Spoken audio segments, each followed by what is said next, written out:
Dr. Kissinger, our satellite time is running out. What wonderful opportunity to conclude our week here with such concrete proposals and ideas of how we can really create, I would say, a new world order. There's going to be people of means who are going to travel, and then there's going to be people maybe who are lesser means who might actually be able to use an Oculus or a Magic Leap or some other kind of device to travel to the same place, but from their own couch. But in many ways, it's actually going to create even more distance between those two people. That psychologically, and I think that we've experienced this through social media. In many ways, it's brought people closer in certain ways, but actually created this remarkable divide because it's even more visible, actually, the divide in certain ways.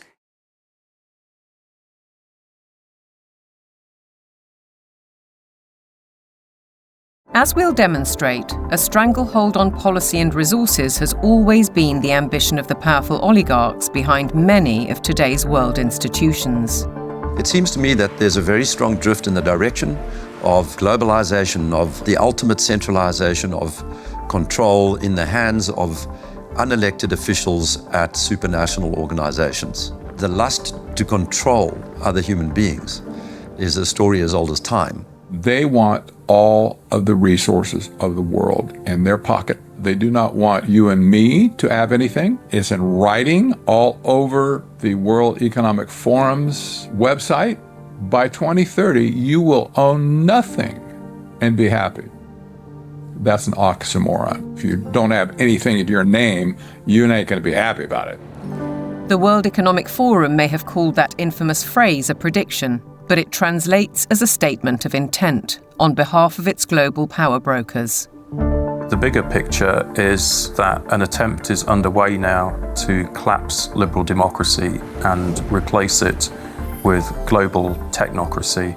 What I call an omni-war is now underway, which is to say that the transnational ruling class is literally, it's not a metaphor, is literally at war with the rest of humanity and has weaponized everything that it can. This is a coup. They can remove the power from the parliament and the legislative branch and consolidate it into a monetary system which has complete control. That control is now entirely achievable because the would-be controllers finally have the tools to execute it. Total surveillance, artificial intelligence, digital IDs, and central bank digital currencies. The potential for social control is gigantic and potentially irreversible. What our experts are describing is a world commanded by an exclusive group of bankers and industrialists, affecting every aspect of our lives. What we eat, what we can buy, where we travel, where we live, and all bypassing democratically elected governments.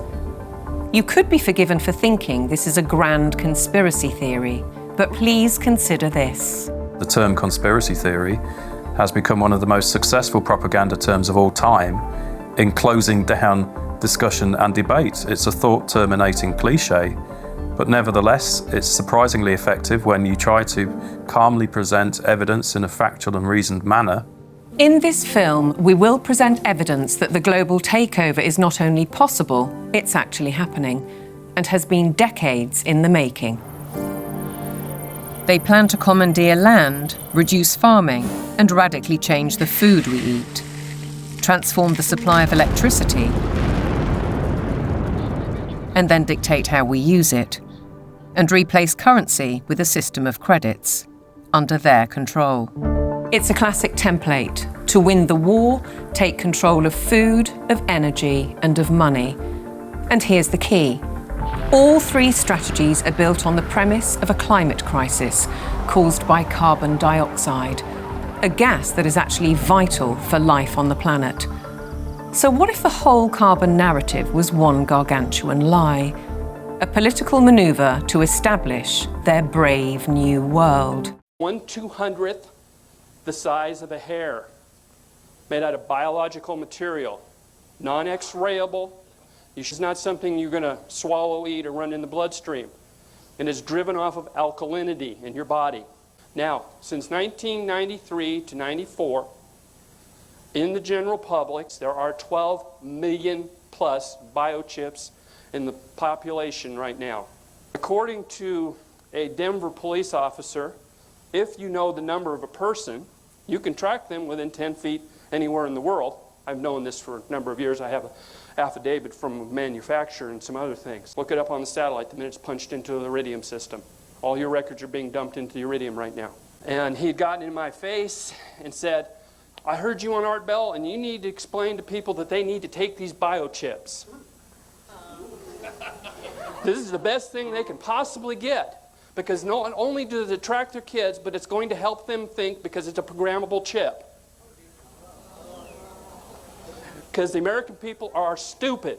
My face, leaning over across my table, and he's saying, you're giving out national defense secrets, and this is the only way we can extract our soldiers. This is the only way we can communicate with our soldiers.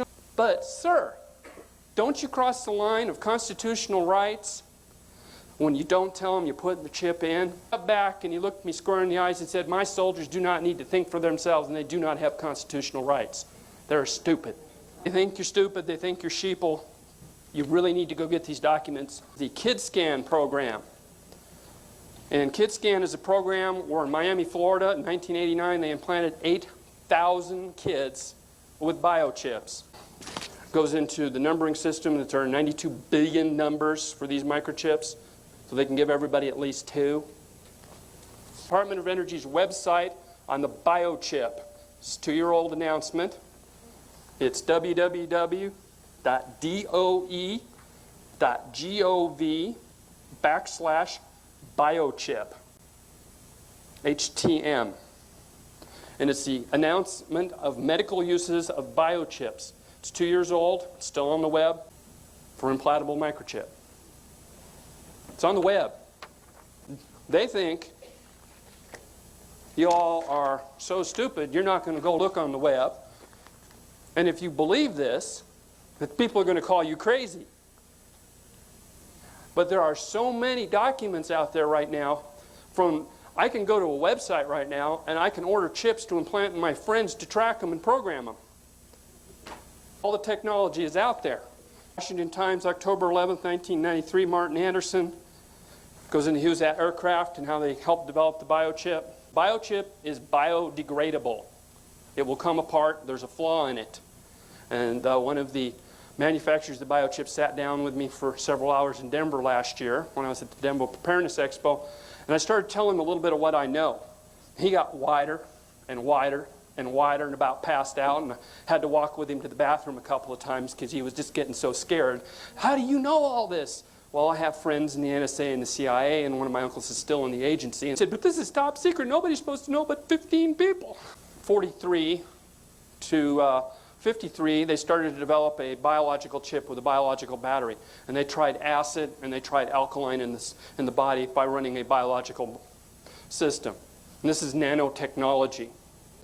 Thrive in alkalinity. So they started to devise stuff to run in alkalinity.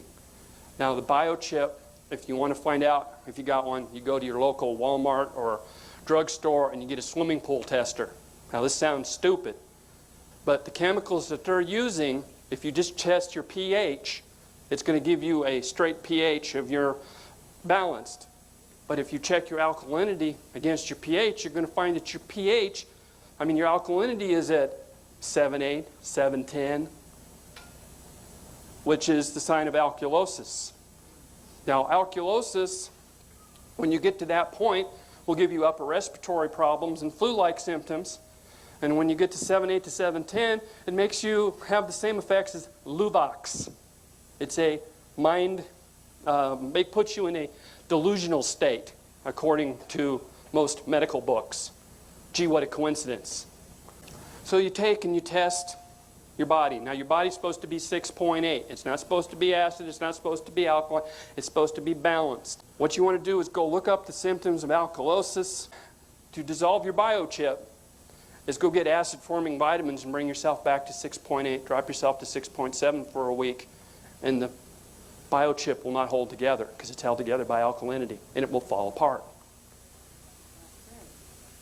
You got to go from your 7.8, bring yourself to 6.8, down to 6.7, hold yourself there for a week, and the chip will fall apart. It will, first of all, it will definitely happen. I was talking about 6G earlier, which is around 2030.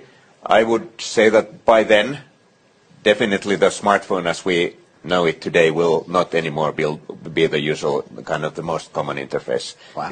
Many of these things will be built directly into our bodies. And one of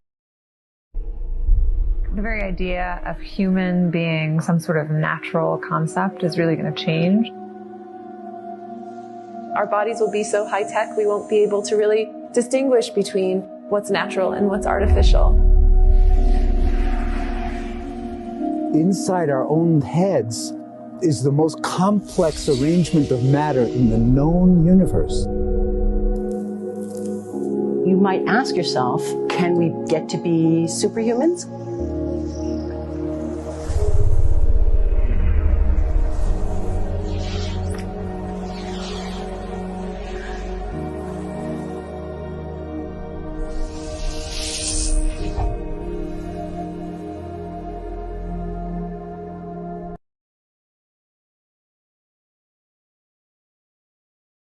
Control of data might enable human elites to do something even more radical than just build digital dictatorships. By hacking organisms, elites may gain the power to re-engineer the future of life itself. Because once you can hack something, you can usually also engineer it.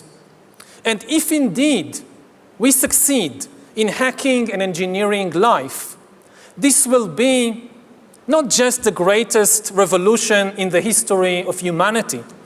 This will be the greatest revolution in biology since the very beginning of life 4 billion years ago.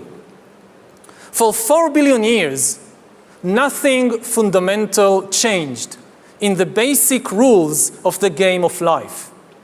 All of life, for 4 billion years, dinosaurs, amoebas, tomatoes, humans, all of life was subject to the laws of natural selection and to the laws of organic biochemistry.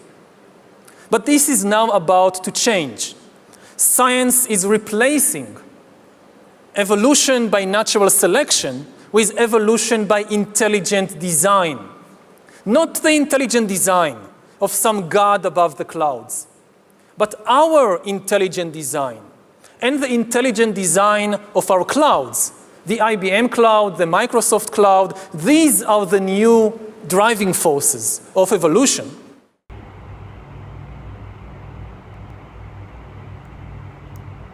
Were injected. Peter Thiel's Palantir technology is currently being used to slaughter women and children, and we are told that he is one of the good guys.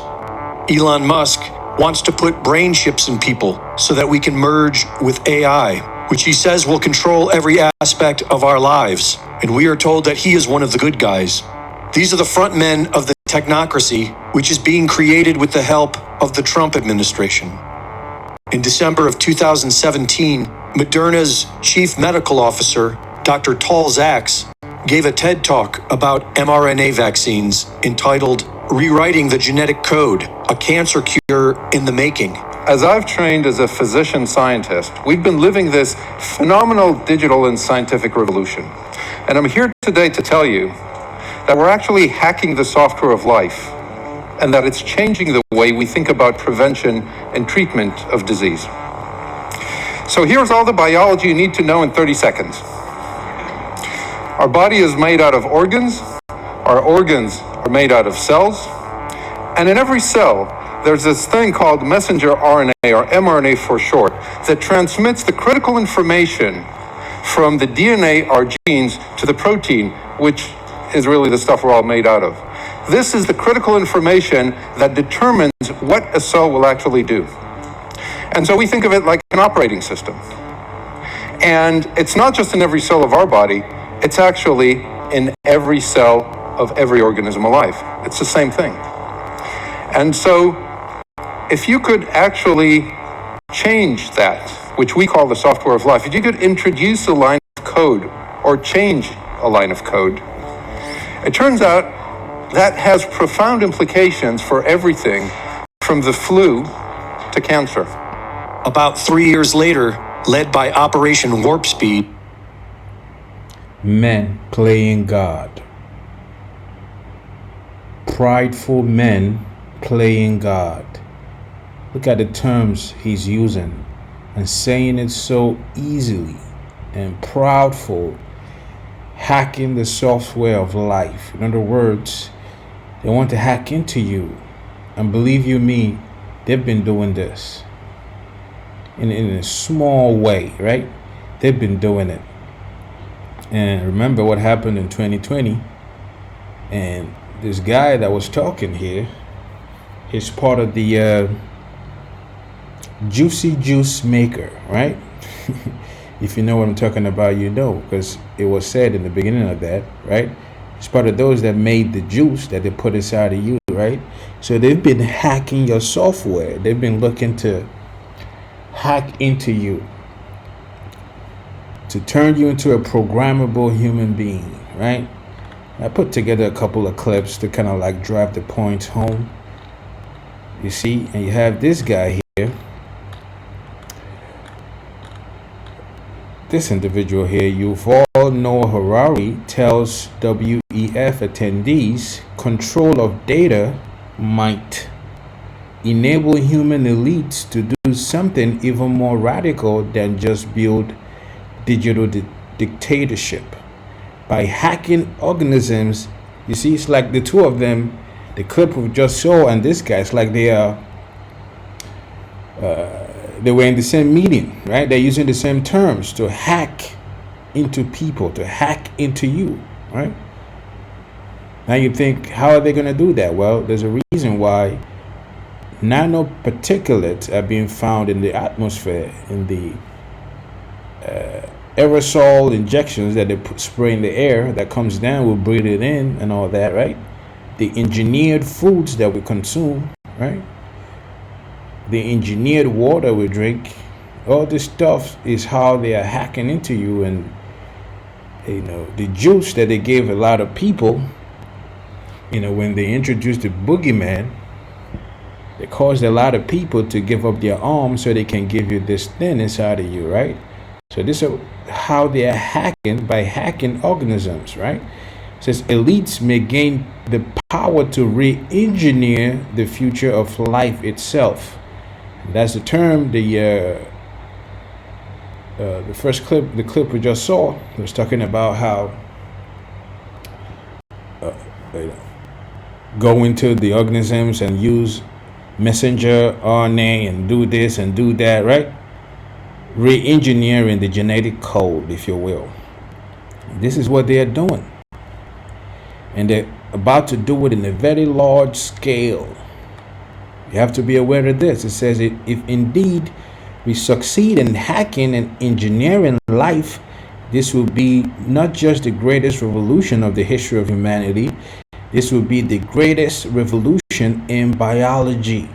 Science is replacing evolution by natural selection with evolution by intelligent design. Not the intelligent design of some God above the clouds, right? Because how can they believe in God if they're playing God, right? So they have to totally disannul the idea of a God. They have to do away with the idea there is a God, right? So they can play God. They will be the new gods. But our intelligent design, right? It says the intelligent design of our clouds, the IBM cloud, the Microsoft cloud, these are the new driving forces of evolution. This is why you have to know the term, the mark of the beast. This is what they are selling to you, the mark of the beast. That's where it is all headed. Here we have at Alpha School in Texas, students are now being taught by AI teachers. Where do you think this is all leading, right?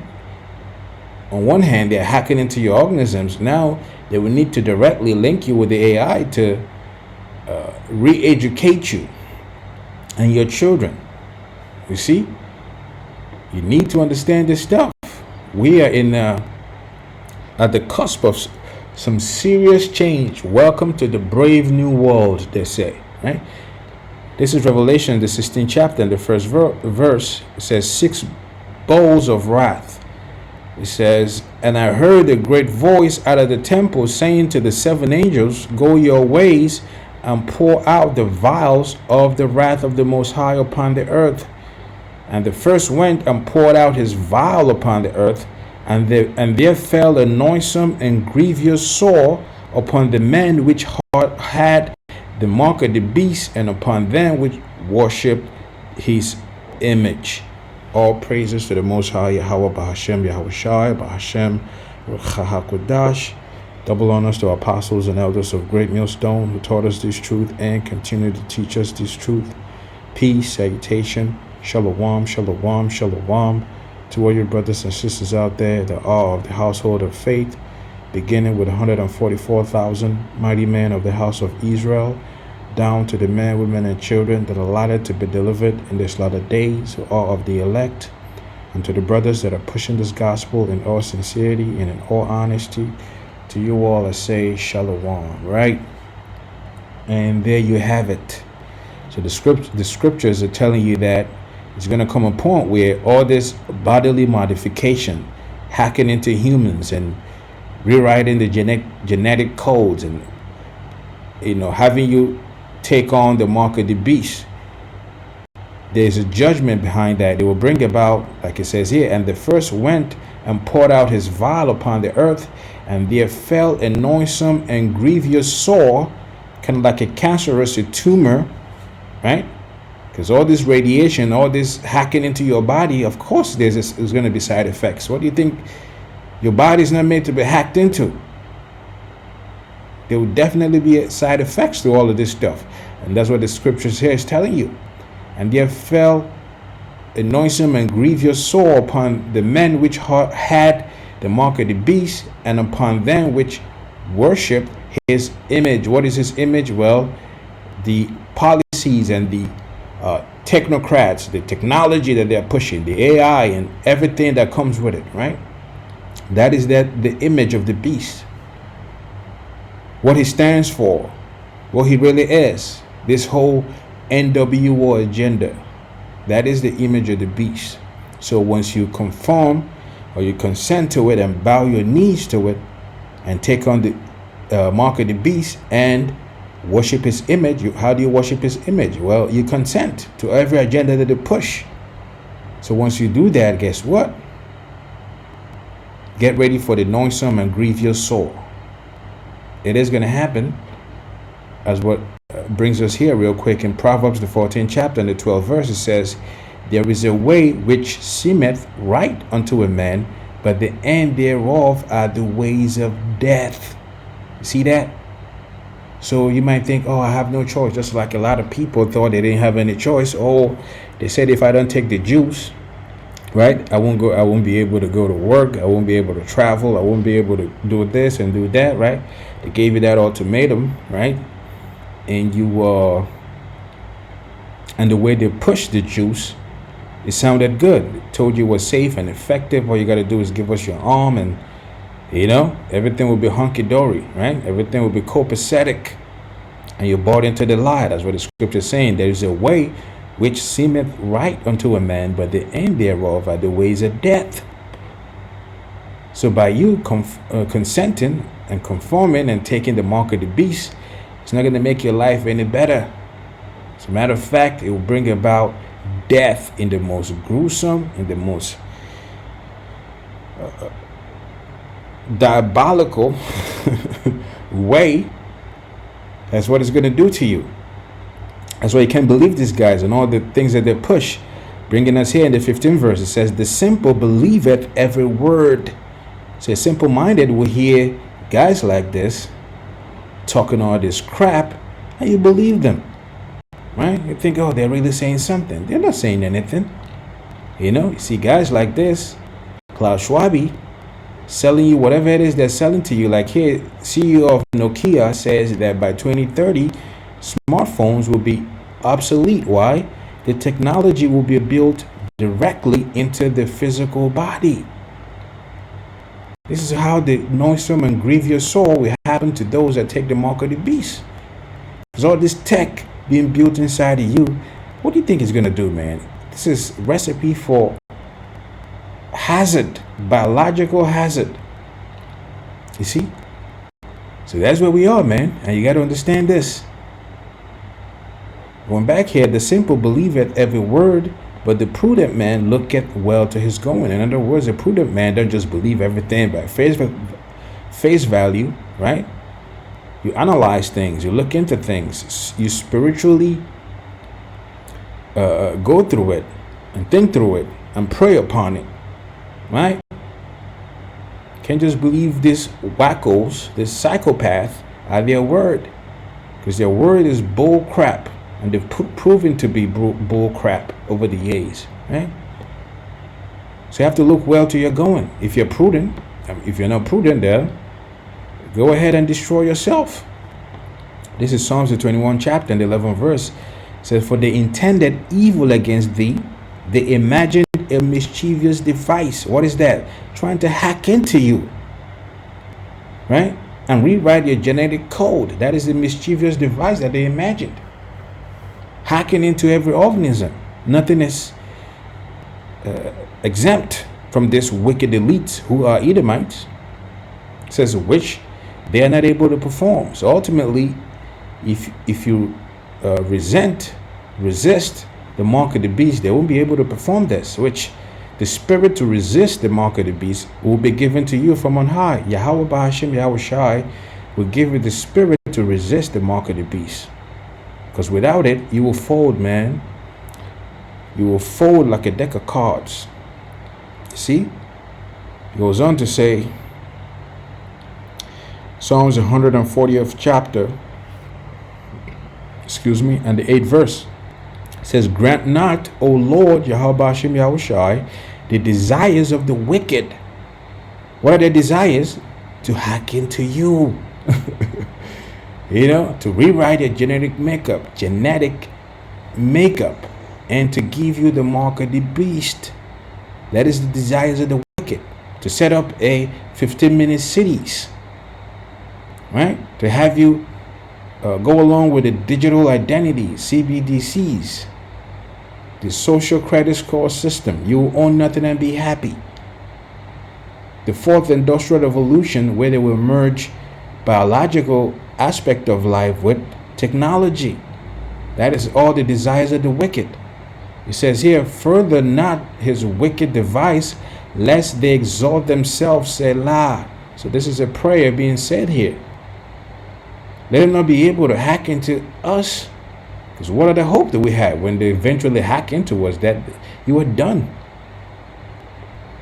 You are done. This is Psalms, the 2nd chapter and the 1st verse. It says, why do the heathen rage and the people imagine a vain thing? What is that vain thing? Well, trying to put everybody in this digital dictatorship.